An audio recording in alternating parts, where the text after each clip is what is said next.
chapter 4 ng Book of Thessalonians talk about living a life to glorify God, to honor and glorify God. Ito yung buong section na to. Marami tayong how to live a life. So, hindi ko na siya isa-isahin kasi inisa-isa na natin to as we go through the study. Ano na yung things that we can do to live a life that honor and glorify God? One, unang-una is you don't live to please men, but we are here to live to please God. Kung ang purpose lang natin is maging okay tayo sa kapwa-tao, which is good. Pero that's not the main purpose. The main purpose is we're okay sa ating kapwa-tao because God is pleased with that. Hindi siya pwedeng the other way around or you don't care if God is watching me or not. We're always here to please God. We are not men pleasers. Okay? Ano ba?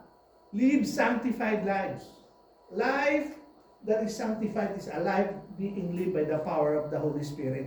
Not on your own power. You go through difficulties, call on the Lord. Sabi, often, we tend to even call a friend rather than call on the Lord. The Lord is more than a friend to us. He is our Father. He knows best for us. Call on Him. That is live in holiness. Ay, kuya, hindi namin kaya yan. Sabi ko nga, nung message ito, hindi natin lahat ito kaya. Pero hindi naman natin kasi naunawaan when the Bible says holiness. The tendency is banal. Hindi po. Live separate. What is live separate? Huwag mong ipamuhay yung buhay Kristiyano mo na para kang hindi mananampalataya. This one is often even great preachers tend to emphasize on this, and yet their very own lives is a hypocrisy. Ang picture nito is the picture of the Pharisees. Paglalakad sa harap ng merkado, kala mo, dahil ang damit ng mga Pariseo, makukulay, maraming mga tassel, parang hindi sila makabasang pinggan. Tapos lalapit yung kanilang magulang. Sabi ng mga anak sa Pariseo, anak, sabi ka agad ng Pariseo, oh ama, nahuli ka ng 3 minuto, kinorban ko na yung pera ko, hindi ko na siya pwedeng galawin. Yung tatay mong nagugutom, hindi mo pwedeng bigyan kasi inuuna mo yung mga bagay na akala mo tama sa harap ng Diyos. Ano ba yung commandment about loving your father and mother? Actually, it has a promise. It comes with long life. And yet, maraming gano'n. The Pharisees have, but what the Bible is saying is, when we live in holiness, o hindi pwedeng tayo si Joker. Kilala niyo ba si Joker? Oh, sorry, hindi pala kayo. Marvel ba siya o DC, no? Hindi na masyado. Si Joker is a known character ng Batman niya. Di ba? Pero si Joker, meron siyang isa pang katulad. Ang pangalan niya si Two-Faced. Dalawang mukha. One is good, one is bad. Hindi pwede sa Kristiyano yan. Only one. Live separate from this world. Live your life as a Christian. Yun ang holiness. Then, makikita niyo yan. Pag binasa niyo, for God did not call us to uncleanness, but in holiness. Therefore, he who rejects this does not reject man, but God, who has also given us His Holy Spirit. Yun yung pinaka-key. You will only able to live these lives. Why? Because of the Holy Spirit. Then Paul continues on. Live orderly lives. Ano yung orderly? Huwag kang mamuhay ng yung bang eto, sa mundo maraming ganito. Magaling kang makiusyoso sa bagay na hindi naman, busybody ka ba? Magaling kang makiusyoso sa hindi mo naman dapat inosyoso, nagiging dahilan ka ng kagulo. sabi ng Biblia, lumakad ka na may kaayusan. Even sa relationship mo. Bakit? Kasi, hindi ko pala na-highlight yan. Hindi ko na ibaba. When we live orderly lives, kasi kalakip dito, yung life with the brethren. Baka sabihin, sa brothers lang yun, sabi ni Kuya, brethren. Yung brethren po sa Bible speaks about your relationship with everyone, every believer. Male or female. Medyo may pagkalalaki lang yung term, but it doesn't mean the brothers only, but to everyone who believes. Do you live orderly lives with those in the faith? Baka we need to do some checking. Ano pa? Ito, these are all practical na sinusulat ni Paul. Live a quiet life. Baka naman masyado kang iskandaloso sa pamumuhay mo. People are being stumbled because of your life. And then not only that, it is also about living our life with unbelievers. When we talk about living orderly lives, is the neighbor beside you knows that you are a believer? Mga nanampalataya yan, mga yan nandyan. Noong isang gabi lang, mga lasing sila lahat, nag-aaway. Gagaling naman nanampalataya. Kasi, yung mananampalataya, ang akala nila, Kristiyano sila tuwing linggo, 10 to 12. The rest of their lives, katulad lang sila ng mundo. Hindi po. Kasi our life in front of the unbeliever is a life that can cause that unbeliever to be saved. Why? Because you are presenting yourselves to them as ambassadors of the Lord Jesus Christ. Kilala niyo ba yung nagre-represent ng Philippine government dito sa Christchurch? Sa South Island na lang. Meron. Yun yung kayo root si Nicole. Hindi, ang hirap makita mo yung ambassador ng Pilipinas na pahara-hara doon sa sentro ng Christchurch doon at paggerong-gerong na gano'n.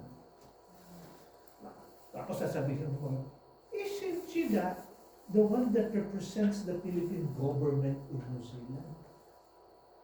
Di ba parang, sa ano nga, nabasa niyo ba yung incident ng ICAN CEO?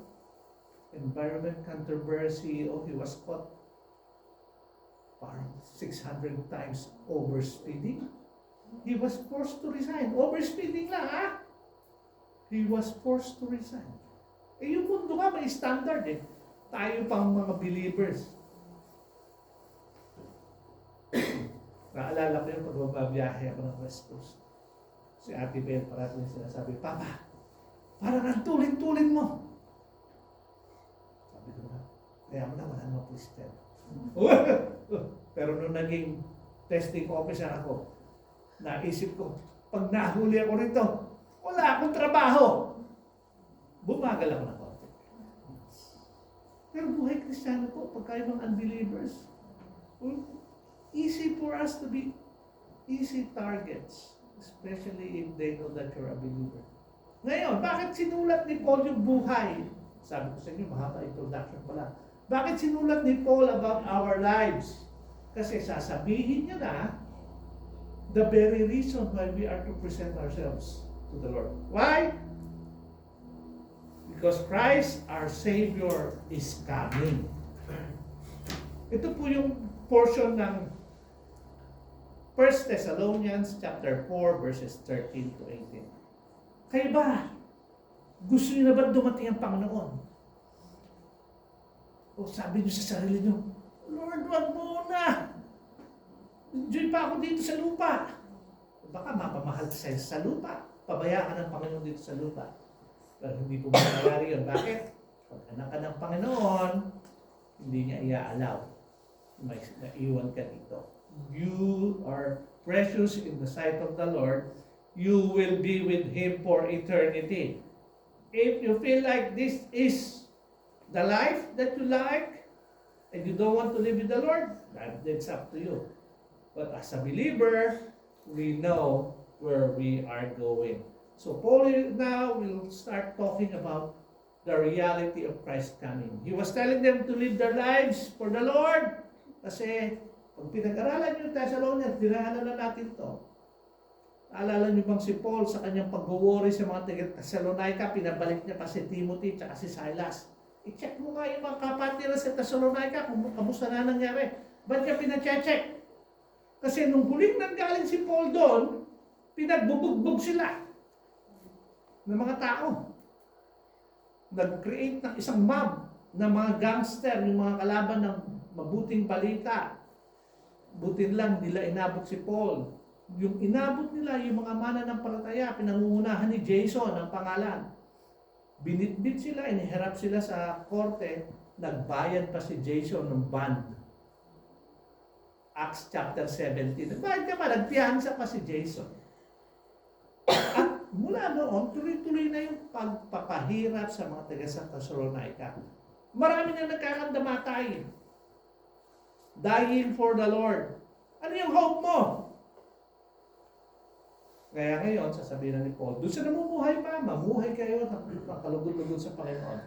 Doon sa mga na pumanaw na, kawawa naman sila, wala na silang pag-asa. Hindi po. Babalik ang Panginoon. There's hope. And this is what He says. Mahaba-habang basahin. Isa po sa pinakamahirap ako is magbasa. Dahil dyslexic po ako, pinagpapatong-patong ko yung ano. Kaya pag nag-message po ako, I'll just show this to you so that if you want, you can take a photo. Diyan po pag-aaralan natin today. Okay? So today we'll talk about three lang ang kukunin kong certainties. When I say certainty, ito po yung walang bahid ng pagka hindi mangyayari. These are things that will happen. This is what the Bible is saying. It is certainly going to happen. So three certainties for us to remember as bago tayo umalis dito. Unang-una, I'll not read this, but hati-hatiin natin siya. Unang-unang certainty. His coming has certainty for both the living and the dead. Kuya, pati ba yung dead pag dumating siya, damay? Opo, pangako po ng Panginoon yan. Hindi po ako yung nangangako. Kaya nga po nung binasa natin sa 119, I always emphasize the Word of God is true. It is faithful and its promises never changes. Oh, what? Certainty for the living and the dead. 1 Thessalonians chapter 4, 13 to 15. This is what it says. But I do not want you to be ignorant, brethren, concerning to those who have fallen asleep. Sino yung fallen asleep? Kuya, yung fallen asleep ba yung tinanghali, pagpunta sa church? Hindi po. Kasi nagbago na kuya yung time, nag-forward, tinanghali na. Hindi po yun ng fallen asleep in the Bible simply means those who are dead. Ha? Baka mamaya, sabi ng Bible, fallen asleep lang. Yan din po ang ginamit sa salita sa 1 Corinthians chapter 11. Those who are taking the Lord's Supper with the hearts that are not right, some have fallen asleep. They have died. Okay? Lest you sorrow as others who have no hope. Kaya niya sinulat ito ni Paul, he doesn't want them to be ignorant. Kasi, yung life nila sa Thessalonica, many are dying. What is the hope? Ano ba ang pag-asa? Many have died. And they are all believers. There is hope, sabi nga. Hindi nyo katulad yung mga taong walang pag-asa. Even if that person dies, there is hope. Saan nyo ba narinig yan? Naalala nyo ba yung time kay Lazarus, yung kausap ng Panginoon si Martha? Hindi po si Martha na nandito, hindi si Martha na kapatid ni Lazarus at ni Mary. Anong sabi ng Panginoon? I am the resurrection and the life. He who believes in me, though he dies, shall live. And those who live will continue live with me. Parang ganun yung term ng Panginoon. Hindi, huwag niyo po ako i-quote doon, but that's how it goes. Ang sabi, sinunod ng Panginoon kay Martha, do you believe this? si Christ mismo telling Martha, I am the resurrection and the life. May mga mamamatay, and yet they will also live if they believe in me. So this letter of Paul has that basis. Because Christ is the resurrection and the life, there is hope for those who have died that are in Christ Jesus. Pagpatuloy natin ang pagbasa. For if we believe that Jesus died and rose again, even so, God will bring with Him those who sleep in Jesus. Napansin niyo yung salitang yan? He will bring with Him those who sleep in Jesus. Those who are dead in Christ, the Lord Jesus Christ will bring them in. Why? Yung unang portion of verse 14. For if we believe that Jesus died and rose again, that is, if we believe that the Lord Jesus Christ is the resurrected one, those who are in Him, He will bring them together. For this we say to you by the word of the Lord, that we, ito naman, this is for the living. Yung una, for the dead, for those who are dead. Now, for the living, that we who are alive and remain until the coming of the Lord will by no means precede those who are asleep. So ngayon, to those who are living, sabi ko, it is for the living and for the dead. Pag dumating ang Panginoon na tayo yung blessed generation, yun ang dalangin ko. Tayo yung blessed generation. Na pag dumating ang Panginoon, we're all still physically alive. Malalakas na tayo. Pag dumating siya, kasama tayo. Pero hindi natin pangungunahan yung mga namatay na sa Panginoon. Magkakasama tayo. Napipicture niyo ba yun? Halimbawa, dumating ang Panginoon. Sana, ngayon na. Pag dumating siya, tayo mga buhay, kukunin niya na. Yung mga patay, hindi natin tayo mauuna sa kanila. Bubuhayin din sila. The Lord will unite their physical bodies to their spirits. But the difference is, the physical body will be changed. Kasi yung physical body natin, nagdi-decay. Alam yung decay? Pag sinabing may tooth decay ka, anong ibig sabihin? Nabubulok. Hindi ito pwede sa heaven. Kahit na pag tumitingin ka sa lamin sa umaga, gandang-ganda ka sa sarili mo. Ganda talaga. Hindi ka pa makontento. Magse-selfie ka pa, titignan mo kung totoo ba. Di ba? Maraming ganun eh. Hindi pa rin po siya suited for heaven. So yun ang picture. Those who have died, they will also rise up. And as we are living, we will be joined together with Him. Okay. So ano yung picture na yan? This, Paul emphasizes sa Corinthians chapter 15, 12 to 19. Ano sabi niya? Now, if Christ is preached that He has been raised from the dead, how do some among you say there is no resurrection of the dead? But if there is no resurrection of the dead, then Christ is not risen. Kung hindi nabuhay na muli ang Panginoon, wala din yung mga resurrection of the dead. And if Christ is not risen, then our preaching is empty, and your faith is also empty. Yes, we are found false witnesses to God, because we have testified that testified of God that He raised up Christ, whom He did not raise up. In fact, the dead do not rise, for this is the dead. And if Christ is not risen, your faith is futile, you are still in your sins. Then also those who have fallen asleep in Christ have perished. If in this life we only have hope in Christ, we are of all men the most pitiable. Kung ang pag-asa mo at ang gusto mo lang dito lang sa lupa, tayo yung pinakaawa-awa sa lahat. Wala, sayang yung pananampalataya natin. Pero hindi. Matatag ang pananampalataya natin kay Kristo kasi binuhay siya muli at tayo rin ay mabubuhay forever with Him. But, the living and the dead, there is a warning. Certainty and warning. May warning ito. Maraming tao sa kanilang pamumuhay, sabi, matapos na sana ang mundo, ang hirap-hirap ng buhay. Para tapos na. Yung nakakala mo. Sabi nga, pag tayo yung blessed generation, we will never face death. Physical and spiritual. Because we are now alive in Christ, we will no longer suffer spiritual death. If He comes and we are still alive, we will not suffer physical death. Ngayon, to those who died without Christ, kung wala si Kristo sa buhay mo, ito ang aabutin mo. O, basahin natin. Ruth, kaya mo ba basahin?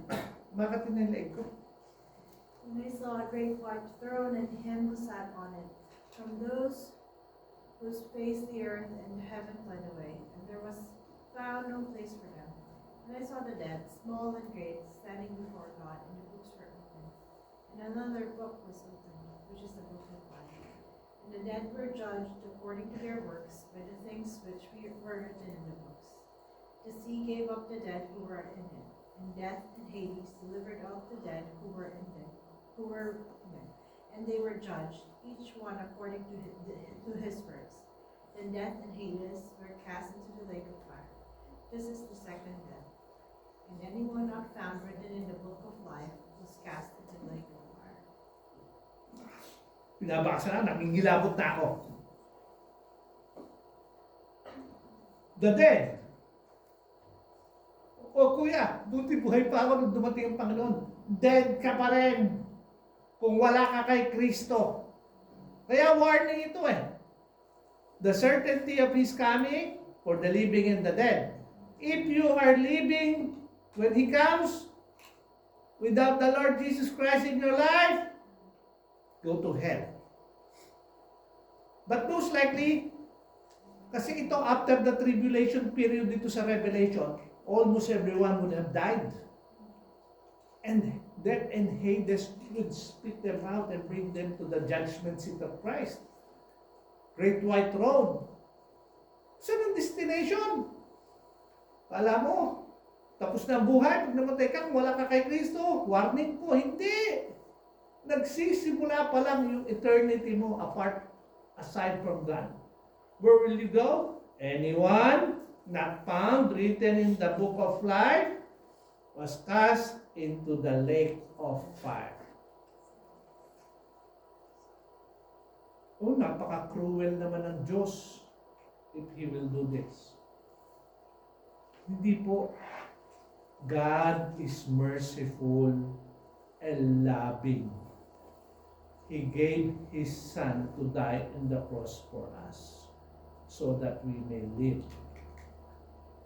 Whose fault was it? Us who are living. You know the Lord Jesus Christ, you reject Him. He is so loving, He will not force you to be with Him for eternity. Ayaw mo nga sa Kanya eh. Naisip nyo na ba yun? Sa mga young kids, manliligaw sa inyo. Talagang nagsusumamo siya na sagutin mo siya. Eh, ayaw nyo! Di ba? Ayaw nyo. Dahil mahal niya kayo talaga. Sabihin niya sa inyo, o sige, kung ayaw mo sa akin, okay na. Kung saan ka masaya, okay na sa akin yan. Basta alam kong sana ma-realize ko na mahal kita. Alam niyo, ganun yung Panginoon eh. Mahal na mahal niya tayo. Binigyan niya ang Panginoon Jesus. Pero kung sinasabi mo, ayaw mo sa Kanya, sabi din ng Panginoon sa iyo, sige, dahil sa pag-ibig ko sa iyo, sige, mamuhay ka sa gusto mo. Ano magiging problema? Your name will not be written in the book of life. Where will you go? Lake of fire. Is He unloving? No. You were given all the opportunities to put your trust in Him, to believe Him, to have a relationship with Him. If you don't want, sino ba nagpapasimula ng ganito?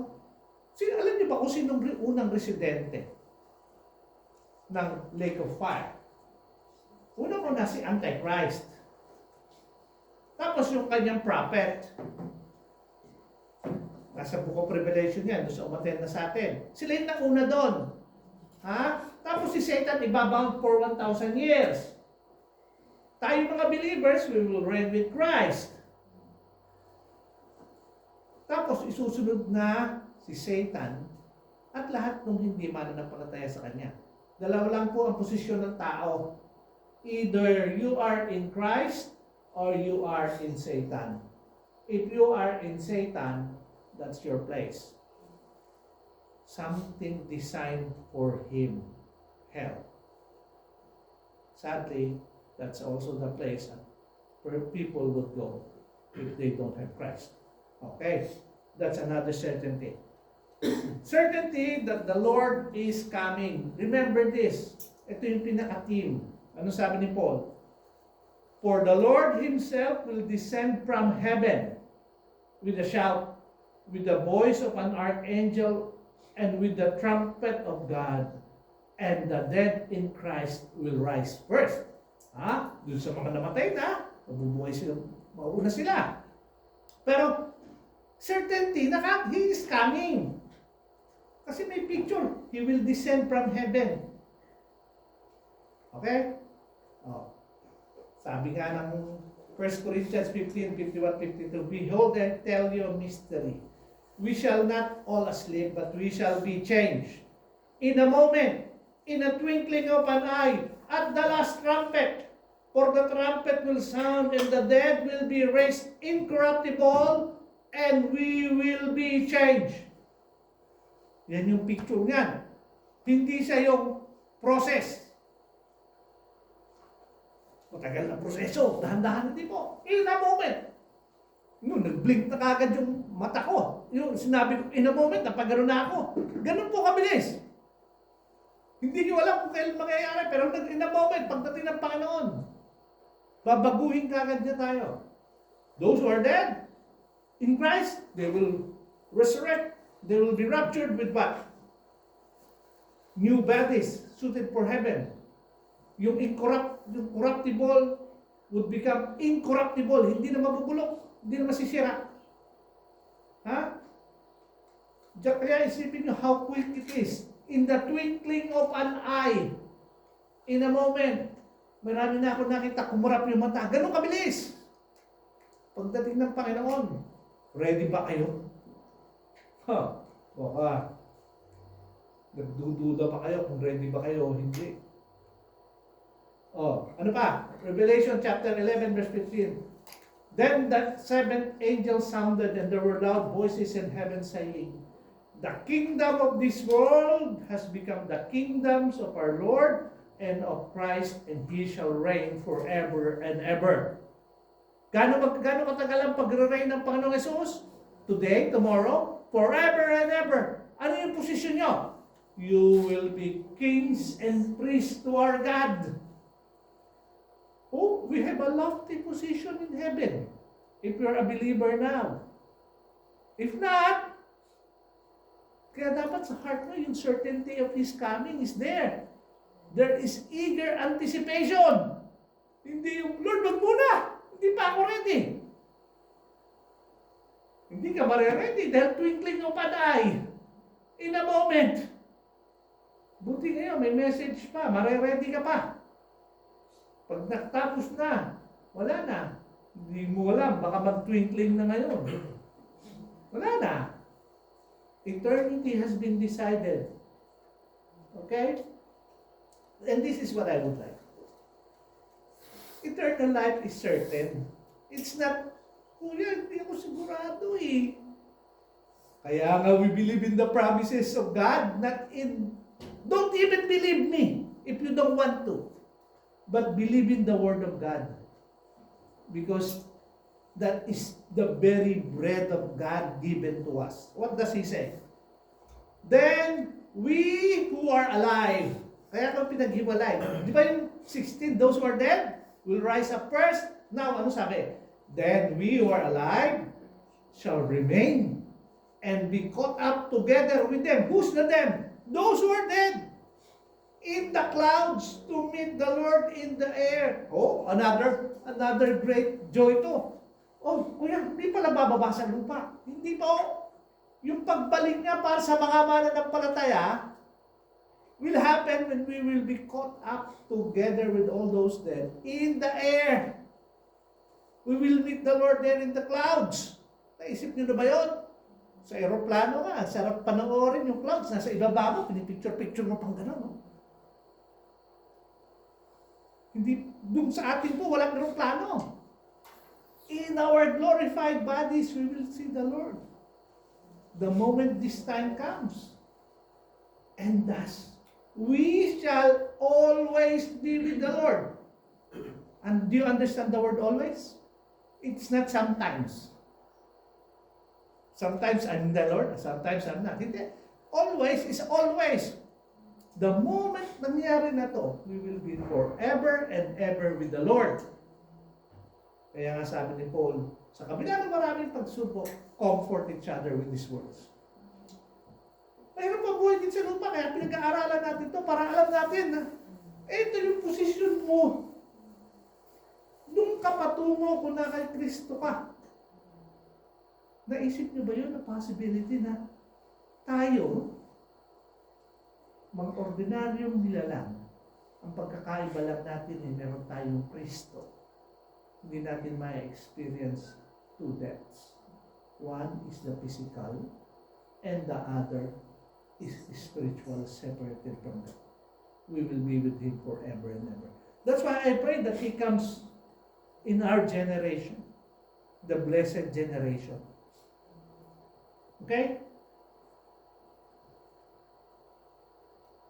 So, kung gusto nyo, hindi ko na ito babasahin kasi kinuha ko na to from sa akin kanina. Pero pag pinagpatuloy nyo yung pagbabasa ng 1 Corinthians 15, 51 to 54, you will know na yung body natin will be changed from mortal to immortal, from corrupt to incorruptibility, from decaying, sa nabubulok, sa hindi na nabubulok, hindi po yung paghihiwalay ng basura, kundi yung mismong buhay mo.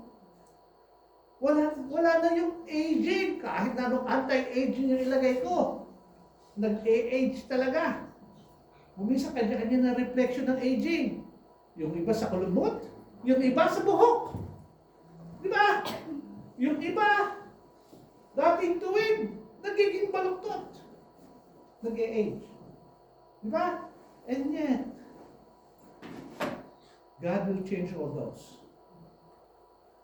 Because our bodies is suited for heaven when this happens. And tandaan yun, when the trumpet sound, we will be with Him forever. Saan niya ipinangako ito? I will close with this one. Yung mga disciples, nagugulimihanan na. Kasi nagsabi ng Panginoon, ako malapit na ako mamatay sa krus para sa inyo mga kapatid, mga kaibigan ng terminus kanila. Ito yung promise niya sa kanila. And this is the same promise He has given for us. Sabi ng Panginoon. Kasi troubled yung mga apostles. Troubled sila kasi ayaw nilang mamatay ang Panginoon. Gusto na kasama nila. Anong inaasahan nila? Temporary. Sa lupa lang. Kung wala na, alis na daw ang Panginoon. So kaya siya pupunta. Si Pili, tatanungin pa niya kung saan siya pupunta. Pag binasa niya, pero ito yung promise ng Panginoon. Sabi niya, let not your heart be troubled. You believe in God, believe also in me. In my Father's house are many mansions. If it were not so, I would have told you. I go to prepare a place for you. And if I go and prepare a place for you, I will come again. Oh, certain, He will come again. This is the Lord speaking. Basahin niyo mabuti. Baka nagkamali tayo ng basa. Ang sabi niya, I will come again. Did He say, I might? Hopefully, I will?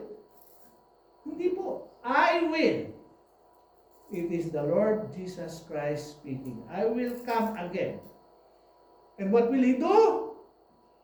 And receive you to myself, that He will receive us to Himself. Then, anong purpose? That where I am, kung nasaan ako, there you may be also. And where I go, you know, and the way you know. Who's the way? Jesus. Where will he go? Heaven, this place. What is he preparing? A place for us. What's the intention? That we will be with him forever. That's why he is coming. Now the question is, are you ready? If you don't have the Lord Jesus Christ, and the only thing you have is, sana kasama ako. Ang sinasabi ko po sa inyo, kung mananalig kayo sa Panginoon, kasama kayo. Dahil yun po ang pangako niya. Hindi ko po siya pangako, baka mamaya, uy, nangako si Kuya Arnold.